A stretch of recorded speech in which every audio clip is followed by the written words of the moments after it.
Hi everyone, I'd like to make a short video to help you with today's assignment in Edulastic, specifically number 3.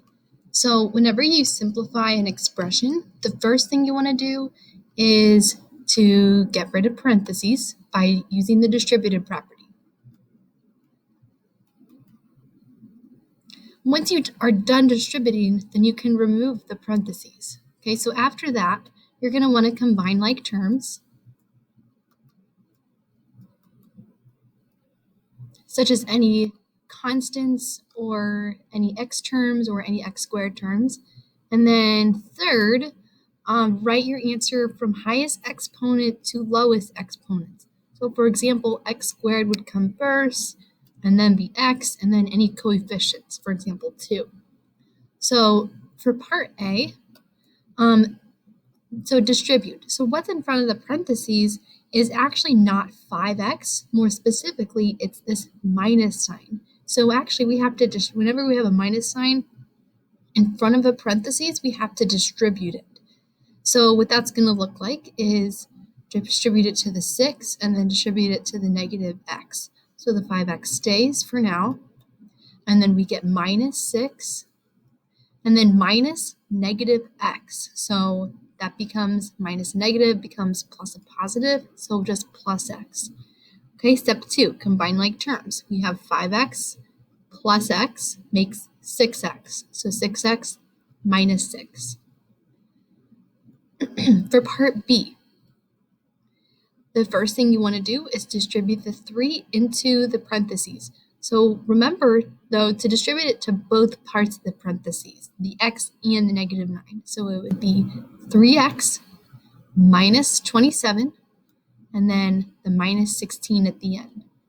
So then you combine like terms. So we can combine the negative 27 and the negative 16. Be careful, this is not negative 11.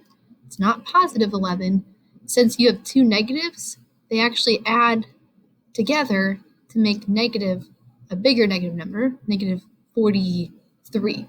So then we have 3x minus 43. For part C, let me pick a different color. You will distribute the 4 in front of the parentheses. Since it's a positive 4, we don't have to worry about distributing a negative. So it would be 23. And then I like to draw my arrows, plus 4x plus 8. So then the 4x is going to come first because it has an exponent, and then the 23 plus 8 is going to add together to be 31. And then finally, also, if this was a negative 4, then you would carry the negative over to the x and the 2, but this is just a positive. So then finally, the last example, I use pink. Distributing an x. So whenever you distribute an x to a variable, it just becomes 7 times x. But if you distribute x to x times x is x squared. So know the difference, that 2 times x is equal to 2x, but x times x is equal to x squared. So you might have thought that x times x was 2x in this problem. And then plus 9x squared. Okay, so whenever we combine like terms, this would be these two. We only add the coefficients, not the actual exponents. So you add the coefficients, keep the variable the same. So it would be 10x squared and then plus 7x. I write it like this because the x squared should come first since it has the higher exponent. All right, so I hope that helps you with number 3. I know that was a little bit trickier because we may have forgotten how to those foundational concepts, but we will spend a couple more lessons specifically going over this process and examples like this.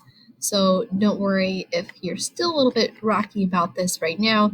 You'll get lots more practice in the coming weeks in Unit 2.